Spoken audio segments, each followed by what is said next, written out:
Saudara sekalian rahimakumullah, kita teruskan pembicaraan kita mengenai akhir zaman, dan khususnya kita sedang membicarakan tema Zuhur Al-Mahdi, menyambut hadirnya Al-Mahdi.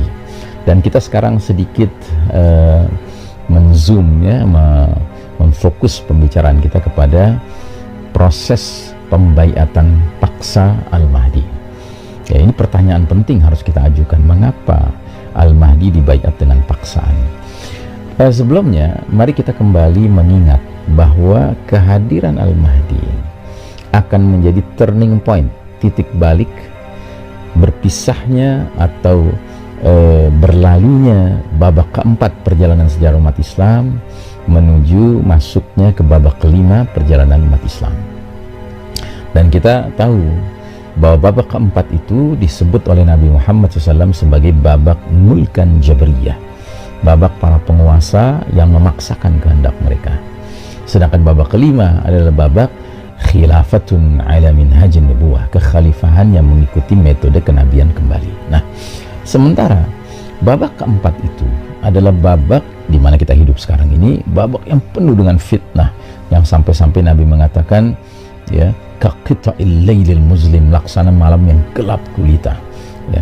Nah, dalam situasi yang seperti ini tentu sangat sulit membayangkan proses kaderisasi pembentukan pemimpin muslim itu bisa berjalan secara optimal, tidak mungkin ya.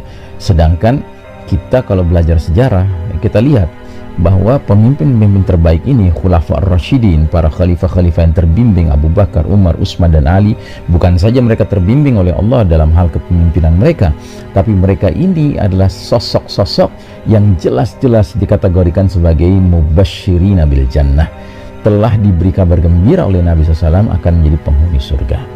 Artinya apa? Artinya memang generasi ya para sahabat ini, sebagaimana kata Nabi, adalah khairul qarni, sebaik-baik generasi adalah generasiku. Maka siapapun pada hakikatnya di generasi para sahabat itu ya layak sekali menjadi pemimpin umat ini. Tetapi kita sekarang ini akan menyongsong babak kelima, babak yang mirip penyebutannya dengan babak kedua, khilafah ala minhajin nubuwah, kekhalifahan yang mengikuti metode kenabian dalam hal kepemimpinannya.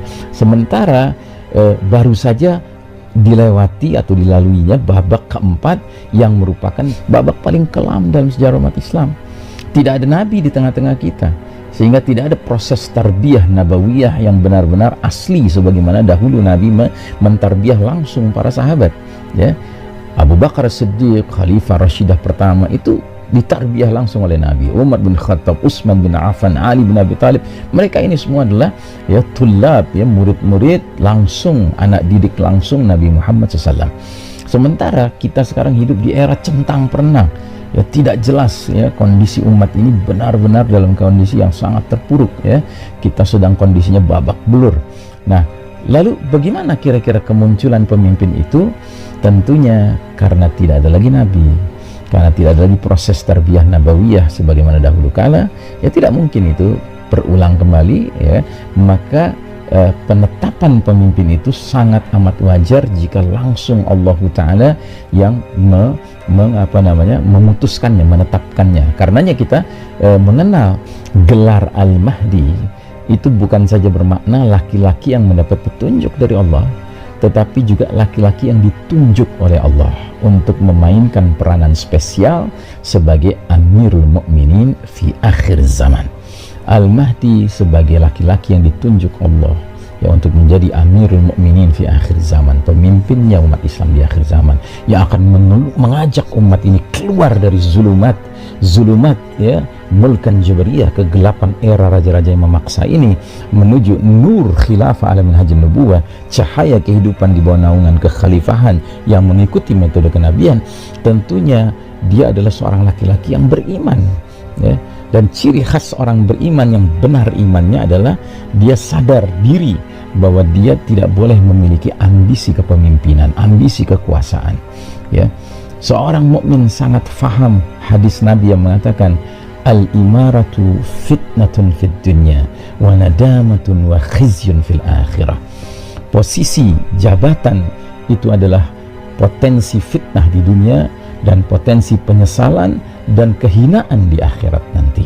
Jadi dia menolak karena sadar bahwa tidak boleh seorang mukmin itu memiliki ambisi kepemimpinan, ya. Beda sekali dengan manusia-manusia produk babak keempat ini, semua berlomba-lomba, berambisi ingin menjadi penguasa, ingin jadi pemimpin, ya. Dengan cara apapun dia lakukan, kampanye dan sebagainya dia lakukan, ya. Dia keluarkan biaya sebesar-besarnya untuk bisa mendapatkan posisi di tengah hati masyarakat agar mau memilihnya sebagai pemimpin. Tapi tidak dengan orang yang beriman. Orang yang beriman justru sangat khawatir dengan, ya, amanah jabatan kepemimpinan itu. Itulah sebabnya Al-Mahdi, ya, termasuk menolak untuk dibayat. Padahal yang memilihnya adalah sejumlah orang yang sudah terlihat dari wajah-wajah mereka ini orang-orang alim, orang-orang saleh, orang-orang jujur, ya, siddiqin, salihin, ya. Nah, yang kedua analisanya, Al-Mahdi perlu dibayat paksa karena Al-Mahdi tidak tahu kalau dirinya Al-Mahdi. Mengapa skenario Allah dibuat sedemikian rupa?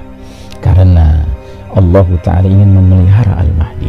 Bisa dibayangkan kalau Al-Mahdi sudah tahu dirinya Al-Mahdi, tentu orang lain bisa tahu pula kalau dia Al-Mahdi. Kalau orang lain bisa tahu dia Al-Mahdi, tentu musuh-musuh Islam cepat atau lambat juga akan tahu, mendeteksi inilah Al-Mahdi yang ditunggu-tunggu umat Islam. Dan kalau musuh-musuh Islam sudah tahu Al-Mahdi yang mana, tentu mereka akan langsung merancang program assassination, ya, program untuk membunuhnya. Nah, jadi dengan Al-Mahdi sendiri tidak tahu bahwa dirinya Al-Mahdi, orang lain pun tidak tahu, kemudian musuh-musuh Islam juga tidak tahu, maka dia terpelihara. Lalu bagaimana 313 orang ini bisa tahu? Ini adalah langsung tadbir Rabbani, ini adalah rekayasa Rabbani, rekayasa Allah Ta'ala. Karenanya disebutkan dalam sebuah hadis sahih, ya, riwayat Ibnu Majah dan juga riwayat Imam Ahmad, Al-Mahdiyu minna ahlal baiti yuslihuhullahu fi laylah.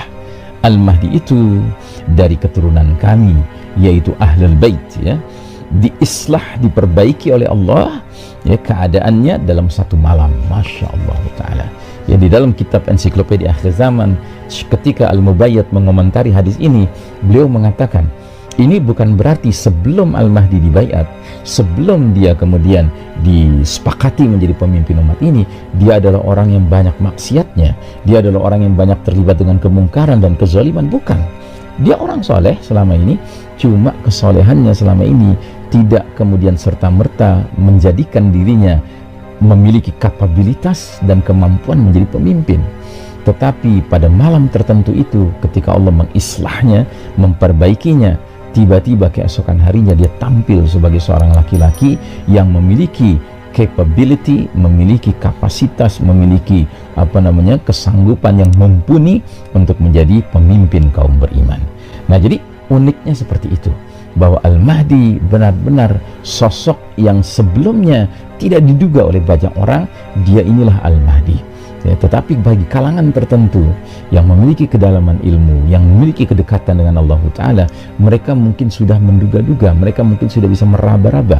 Nah, sampai pada hari di mana Allah kumpulkan mereka, orang-orang alim ini, orang-orang soleh ini, di suatu tempat yang Masya Allah, yang merupakan salah satu tempat tersuci di muka bumi, yaitu di Masjidil Haram, di depan Ka'bah. Mereka kemudian dipersatukan hatinya, ya, disepakatkan hati mereka, ya kan, untuk kemudian memilih laki-laki ini, mengangkat laki-laki ini sampai ke tingkat pengangkatannya, pembayatannya bernuansa paksaan.